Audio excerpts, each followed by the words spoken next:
Canal del Congreso y CESOP.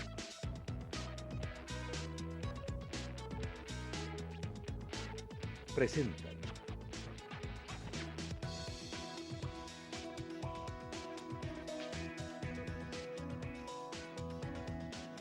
A Fondo.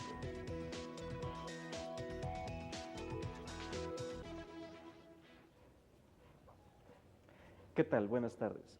Bienvenidos a su programa A Fondo, una coproducción del Canal del Congreso y del Centro de Estudios Sociales y Opinión Pública.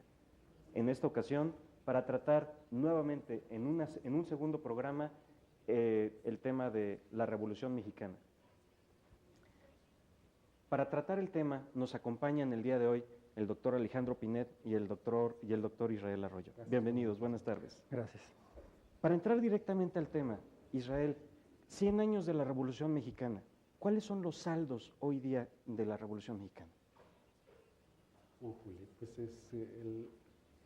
es una pregunta pues la más difícil, ¿no? Porque toda revolución, digamos, te genera cambios, pero al mismo tiempo te genera continuidades, ¿no?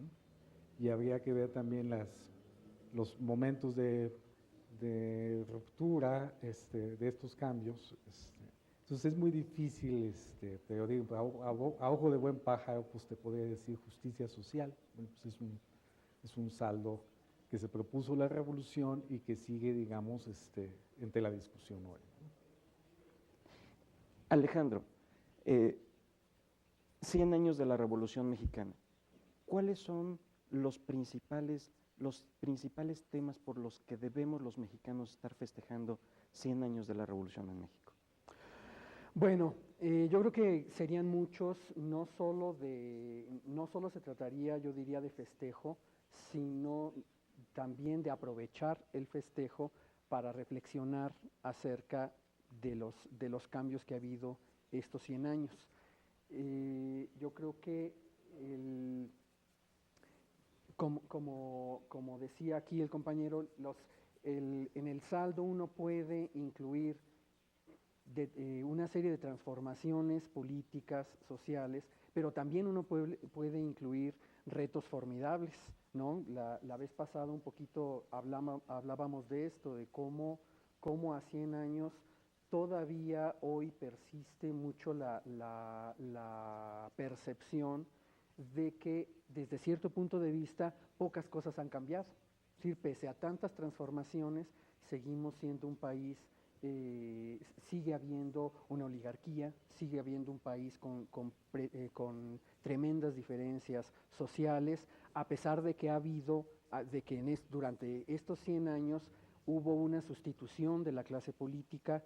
Las clases medias, podríamos decir, que llegaron, o parte de las clases medias llegaron al poder en estos 100 años, crearon un nuevo Estado, porque además hay que considerar que una de las particularidades del caso mexicano frente a América Latina es que la revolución echó abajo la estructura del Estado.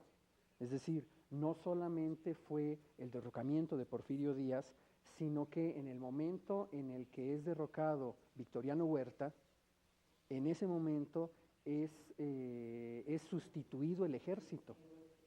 El ejército porfiriano es disuelto y hay la formación de un nuevo ejército, que es el ejército revolucionario, que se formó sobre la base del ejército constitucionalista, básicamente, pero que luego agrupó a los zapatistas, por ejemplo, y a otros grupos. Entonces, bueno, hay una serie de transformaciones muy profundas, la reforma agraria, la legislación obrera, que dieron pie a una nueva estructura social, digamos, una nueva clase dirigente.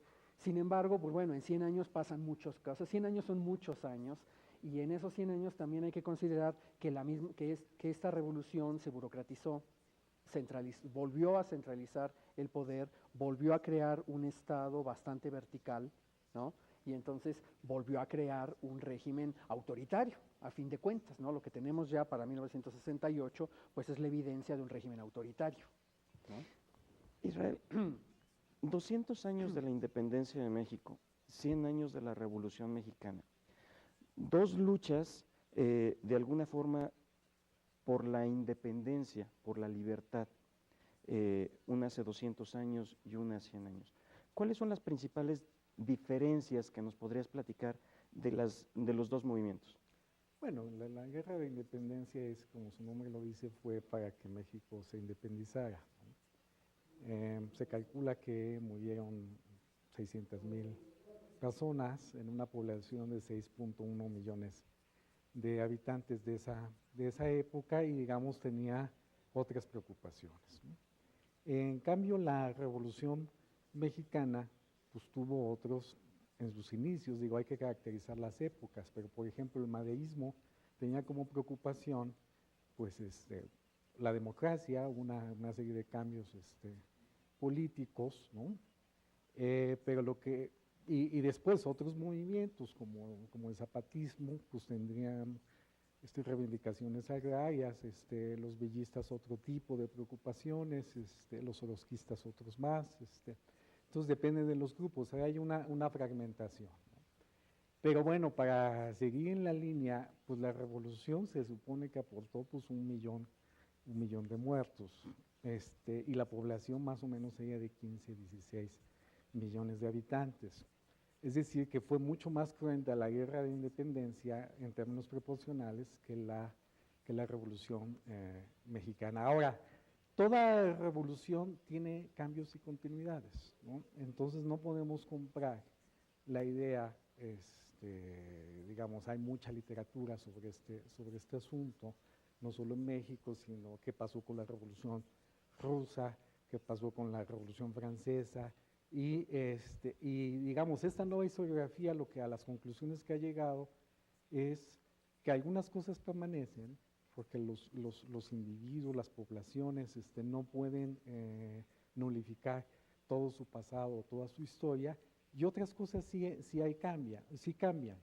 Entonces, quizá, digamos, lo más interesante que se está haciendo ahora sobre los estudios de la Revolución Mexicana es ver en qué sectores sí se cambió y en qué otras cosas hubo permanencias, porque de esa manera tenemos digamos, una lectura mucho más fresca, menos maniquea, menos mitológica, y nos permite ver verdaderamente qué es lo que generó la Revolución Francesa, mexicana. Yo no estoy de acuerdo porque ahora, digamos, sí hay muchos analistas, por cierto, bastante connotados, que andan diciendo que la revolución no sirvió para nada. Digo, a mí me parece que eso es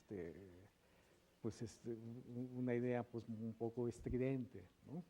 Y además no podemos culpar a la revolución de lo que pasó en los 100 años. Digo, el proceso revolucionario, digamos, la lucha armada duró pues, 7 años, 10 años máximo, ¿no? Después de eso, pues no podemos culpar todo lo que le sucedió a la revolución. Entonces, digamos, hay que hacer una lectura más dirigida desde mi punto de vista. Hablabas hace ratito de transformaciones y continuidades. ¿En qué hubo transformaciones y cuáles fueron esas continuidades?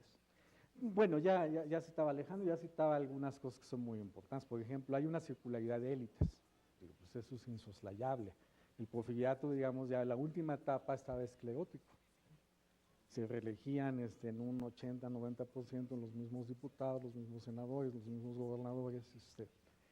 Y digamos, la revolución sí generó una nueva clase política. Digo, eso es un cambio sustancial, ¿no? Hubo, por ejemplo, en materia agraria, pues cambios sustanciales. Digo, la Constitución limitó el tamaño de las haciendas o de la propiedad privada, ¿no? Digamos, no lo hizo en automático, se tardaron varias décadas, digamos, por eso es que se asume que el cardenismo, digamos, dio un golpe más fuerte que otros momentos, pero eso comenzó desde el principio, ¿no? Se hacían repartos agrarios, en fin, digamos, ese es otro sector que fue importante. Otro que a mí me gusta mucho y que se estudia poco, pues es el asunto cultural.